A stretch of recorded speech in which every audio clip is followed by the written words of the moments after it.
Assalamualaikum warahmatullahi wabarakatuh. Terima kasih kerana sekali lagi datang ke channel Zar'in Channel.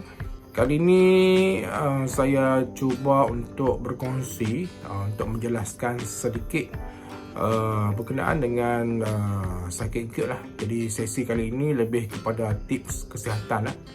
Dan kesihatan yang saya cuba fokuskan kali ini adalah berkenaan dengan sakit GERD, GERD, GERD, dan juga berkenaan dengan sedikit tentang gastrik lah, gastrik. Okay, kedua-duanya lah penyakit ni. Sebabnya ada kawan daripada tempat kerja saya dah lama pertanyakan tentang sakit GERD ni, dia orang tak faham tentang GERD ni. Jadi sebagai seorang pesakit GERD yang hampir lebih kurang dalam 7 tahun menghidap penyakit GERD ni, jadi saya cuba jelaskan pada kali ini. Mungkin ada yang tak tahu di luar sana, atau seperti kawan saya tadi tak faham tentang sakit GERD, sakit yang dikatakan sebagai sakit yang misteri. Jadi saya akan cuba sedikit terangkan tentang sakit GERD dan juga perbezaan dengan sakit gastrik, macam mana keadaan kedua-dua penyakit ini, dan juga penyebab kenapa GERD ni dan kes boleh berlaku, dan juga sedikit tips lah untuk merawat ataupun mengambil langkah supaya sakit ni boleh diatasi sedikit demi sedikit lah. Jadi ini adalah berdasarkan daripada pengalaman saya sendiri lah, dan sebagai seorang pesakit GERD. Pertama sekali, berkenaan dengan sakit gastrik ni, yang saya rasa saya pun pernah merasai dan juga pernah melalui gastrik sebelum ni. Keadaan untuk orang yang mengalami masalah gastrik ni, biasanya perut dia sakit lah, pedih. Pedih, dia rasa macam nak terguling, pedih sangat-sangat lah. Pedih sangat-sangat perut tu. Kenapa dia pedih sangat-sangat ni? Ada bahagian dalam perut dia, dinding perut dia luka lah. Jadi itulah punca kenapa dia rasa pedih yang teramat sangat tu. Itu untuk orang gastrik. Sementara untuk orang GERD ni lain sikit. Sebab GERD ni dia bukan luka pada dinding perut, tapi dia disebabkan oleh satu injap yang terletak di antara esofagus dan juga perut kita. Ada satu injap. Injap ni dikenali sebagai sphincter lah. Bila makanan tu masuk ke dalam perut melalui injap tu, bila masuk je makanan, maka injap tu sepatutnya tutup dengan ketat lah. Jadi apa yang berlaku ketika proses penghadaman berlaku di perut, masa tu injap tu dia agak terbuka ataupun dia lemah, jadi pun menolak naik ke bahagian esofagus. Jadi orang GERD ni cerita dia lemahnya sphincter tu lah. Bukan tak sakit pedih macam orang gastrik, tapi orang GERD ni dia lebih kepada pedih hulu hati lah. Bahagian dada rasa panas, lepas tu rasa sesak nafas, dan akhirnya dia rasa loya, dan seterusnya rasa nak muntah, sendawa, lepas pening dan banyak lagi lah. Jadi nak terangkan tentang simptom orang GERD tu memang banyak. Dia pada kali ni saya tak akan ceritalah tentang simptom-simptom dia tu, tapi cumanya kalau keadaan orang GERD begitulah. Kenapa dia berlaku adalah disebabkan oleh lemahnya satu otot ataupun satu injap yang dikenali sebagai sphincter. Ni saya reflux tu sendawa lah tu.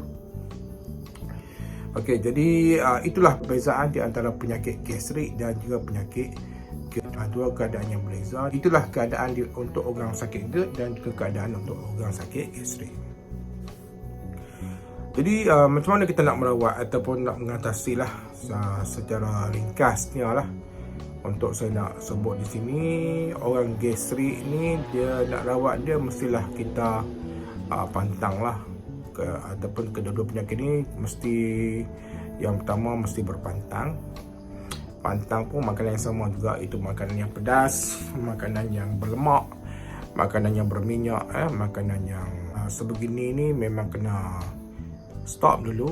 Dan untuk orang gastrik, dia mula kena makan benda yang lembut-lembut, dan juga sup dan juga minum madu supaya boleh merawat dinding yang luka itulah.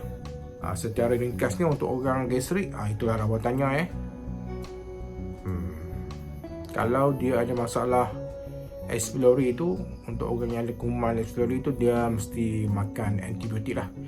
Bila jumpa dengan doktor akan bagi antibiotik untuk membunuh kuman tu, dan dalam masa yang sama pulihkan perut tu dengan tadilah dengan jaga makan dan juga minum madu.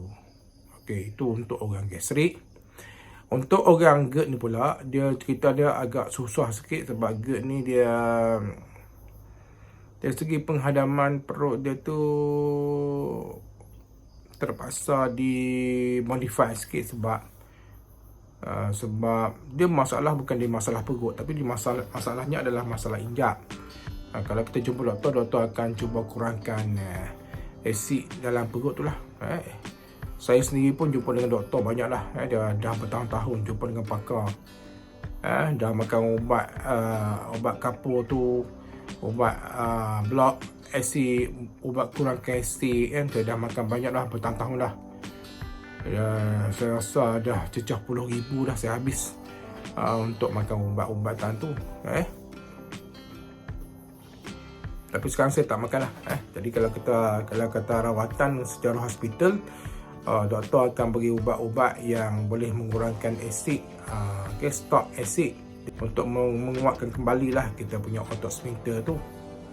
Itulah kalau kita jumpa dengan doktor di hospital pakar lah, dia akan bagi gitulah keadaan dia setakat yang saya buat. Tapi sekarang ni saya pun dah tak guna kaedah tu dah. Sekarang ni saya cuba guna kaedah daripada doktor-doktor seperti Dr. Nordin Darus, Dr. Norman, kan Dr. Jun. Yang ini doktor-doktor ni dia menyarankan saya supaya menambahkan asid perut pula. Kan kalau dulu doktor tu dia kata kurangkan asid perut untuk bagi peluang pada sphincter tu jadi kuat. Berbeza dengan doktor yang hak ni, dia suruh yang terbaru yang saya ikut ni, dia kata asid dalam perut tu kurang. Itu sebab kenapa sphincter menjadi lemah. Jadi sekarang ni saya gunalah kaedah tu untuk sementara ni. Sebab tu rawatan yang saya ambil sekarang ni pun lain tak sama macam dulu lah. Lain kali saya akan kongsikan tentang rawatan untuk orang GERD tu. Kalau secara hospital tu macam mana dan secara alternatif tu macam mana, dua keadaan tu nanti saya akan kongsikan pada video akan datang lah. Cuma kali ni saya cuba bahaskan atau berkongsikan tentang keadaan orang gastrik dan juga orang GERD dan rawatan itu. Okey, kalau rawatan untuk orang GERD secara ringkasnya ialah perlu pantang lah, jaga makan, jaga makan. Sama macam orang gastrik tadi, lemak berminyak tu mesti kena kurangkan. Benda yang pedas kena kurangkan. Cumanya orang GERD ni dia perlu kurangkan kuantiti lah. Kalau dulu kebiasaan kita makan nasi penuh satu pinggan, untuk bila dah ada penyakit GERD mesti dikurangkan separuh. Dia kena kurangkan makanan tu, tak boleh makan dalam satu masa tu dengan banyak. Kita nak mengurangkan tekanan dalam perut tu, jadi kena makan sedikit dan makan makanan yang cepat dihadam. Sebab orang GERD ni masalah dia nak bagi cepat makanan tu bergerak lah, masuk perut tu bergerak ke usus dan tempoh yang agak cepat lah. Jadi tak boleh lama-lama di perut sebab dia akan beri tekanan kepada sphincter tadi. Jadi jaga makan, jaga minum, air minuman kena jaga juga tu. Kalau diikutkan kopi tak boleh, susu, coklat tak boleh. Juga nanti saya akan bincangkan pada video seterusnya lah. Untuk pemakanan orang-orang GERD tu sendiri. Orang GERD ni satu lagi perlu ditambahkan dengan, selain daripada makan dan minum, kehidupan seharian tu dia banyak bergerak. Dia kurangkan berada terbaring dalam tempoh yang sangat lama. Saya sendiri pun susah nak buat benda tu sebab kita orang GERD ni dia biasanya dia akan lemah, dia akan jadi penat, letih yang berlebihan, maka perlu berbaring, rehat.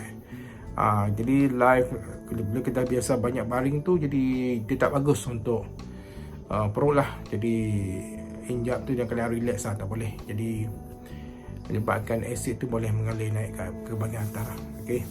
Tak apa, nanti saya akan bincangkan pada video akan datang untuk orang yang mempunyai masalah GERD. Tapi kali ini itulah keadaan untuk perbezaan di antara orang ada masalah gastrik dan juga ada orang masalah GERD. Jadi sedikit perkongsian kali ini supaya orang di luar sana boleh faham beza di antara sakit GERD dan juga sakit gastrik ni sedikit sebanyak secara ringkasnya. InsyaAllah pada video akan datang saya akan cerita pula tentang keadaan lebih terperinci lah tentang sakit GERD dan juga cara merawat dia lah, cara untuk merawat sakit GERD ni. Okey, wallahualam. Sampai di sini dulu video pada kali ini. Terima kasih kerana sudi untuk mendengar. Kita jumpa lagi pada video akan datang. Terima kasih banyak-banyak kerana sudi menonton video kali ini, perkongsian tips kesihatan tentang GERD dan juga gastrik, insyaAllah. Dan pada mereka yang baru datang ke channel Zarain Channel, jangan lupa untuk klik butang subscribe, like dan juga share. InsyaAllah kita jumpa lagi. Assalamualaikum warahmatullahi wabarakatuh. Bye